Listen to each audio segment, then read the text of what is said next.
Hi, this is Phil Biedron. I'm here once again with Jennifer Dean. My next question for you is about women filmmakers. Back in the 1940s and 50s, we had a few really pioneers. Ida Lupino, of course. What has changed from her time in the 40s and 50s to today for women filmmakers? Of course, the digitalization of film is a big component, but gender-specific.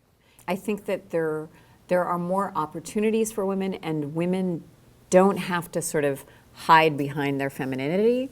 Even Ida Lupino, when she was directing, at one point said that she didn't feel that directing was a naturally female role, that it was something that she took on, but she still recognized that it was something that was done by men. And even in very early Hollywood, in the 19-teens, so before the 1940s, Lois Weber had to hide behind kind of a feminine mask of, well, she's extremely powerful. She's more powerful than her husband, even though her husband was in business with her.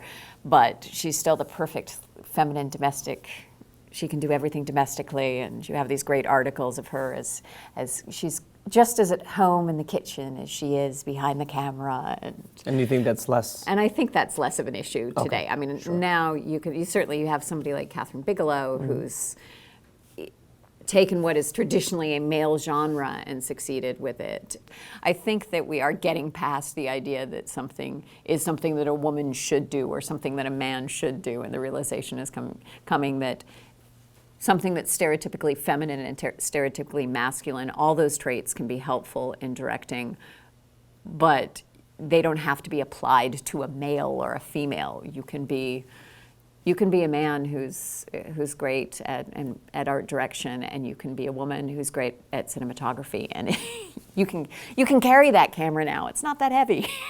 Usually when I watch a movie, I can't tell who's directing it. I can't tell if it's a male or a female. Oh, interesting. It's not apparent to me. Yeah. For you, is it apparent? I think it depends. I mean, and it's not something that I would have ever thought about before I started this project. One movie that I think is interesting is Strange Days, which was written by James Cameron and directed by Catherine Bigelow. And when I first watched the film, I thought it didn't even occur to me that it was a female director, because it was before I sort of started studying all of this. And then when I went back to look at it, I realized, oh, she took that script as a woman, I think, and did very, very different things with it. Now, if you were to direct a film, would you want the audience to be able to say, oh yeah, a woman directed that?